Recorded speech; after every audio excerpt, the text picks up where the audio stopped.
Alright YouTube, what's going on? Coming back at you with another knife video. Got a CRKT we're looking at today.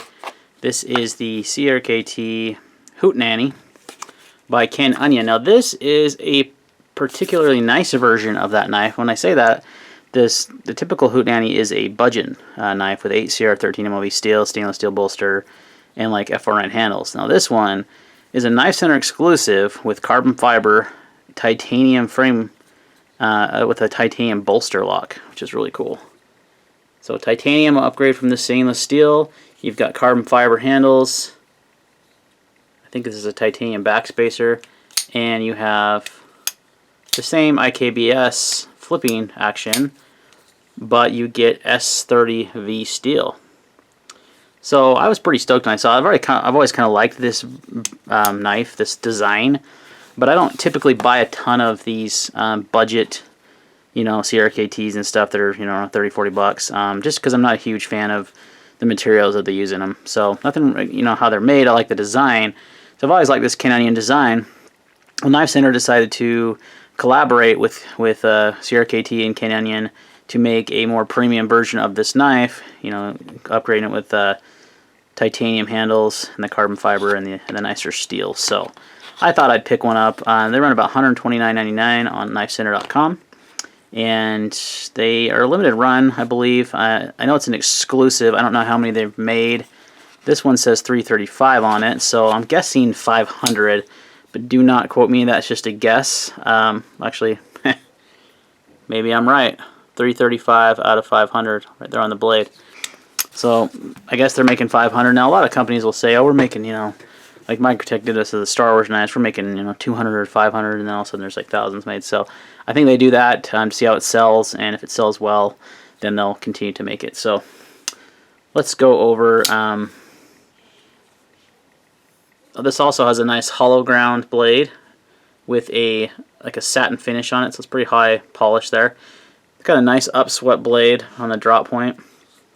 You have some jimping way up here, and you have jimping here in the forward finger choil, and that's so you can get in there like this on the knife. So your index finger grabs really good with that jimping, and then your thumb here will rest there. And you could actually, I bet this knife would actually do pretty good at skinning an animal. It's got a nice hollow ground blade. Should be a really good slicer. You got some good grip there. It's a really good looking knife, especially with the titanium and the carbon fiber. The carbon fiber actually looks pretty legit. I don't think it's like a G10 laminate. I think this is actually carbon fiber. Kind of looks carbon fiber to me. I'd have to take these bolsters off or these scales off, excuse me, and kind of look more in detail at that. But this one is a little bit lighter than the standard Hootenanny also. Got all these flashlights and stuff in my way. Let's grab this. So let's see what this baby weighs in at. 3.8 ounces, so I think it's about an ounce lighter than the stainless steel version. That's due to the carbon fiber and titanium used in this knife. So the centering is really good on this knife. The flipping action is superb. It's got good lockup. The lock was a little sticky, and it still is. You can hear that there. But I haven't cleaned off the knife at all, and it's not like a massive stick that you can't undo the knife or unlock the knife like the Spyderco Nirvana that I had. It's not a big deal. You can just feel a little stick, but it's not going to stick so bad that you can't disengage the lock. So great flipping action. Let's give you some size comparisons of the Hootenanny here.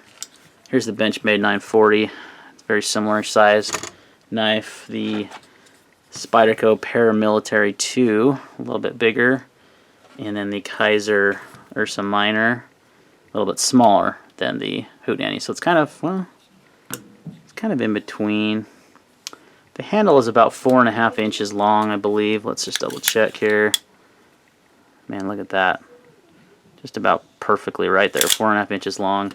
The blade, because there's a little shy of 3.5 inches.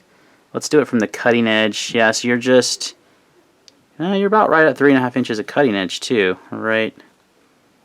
About there is 3.5. So you're about there. 3.5 inches of cutting edge, 4.5 inches in blade. Good blade to handle ratio. Very good ergonomics on this blade. My one gripe is the pocket clip positioning. And not necessarily the positioning, but how it kind of flares up right there. That can kind of, you feel that in your palm a little bit.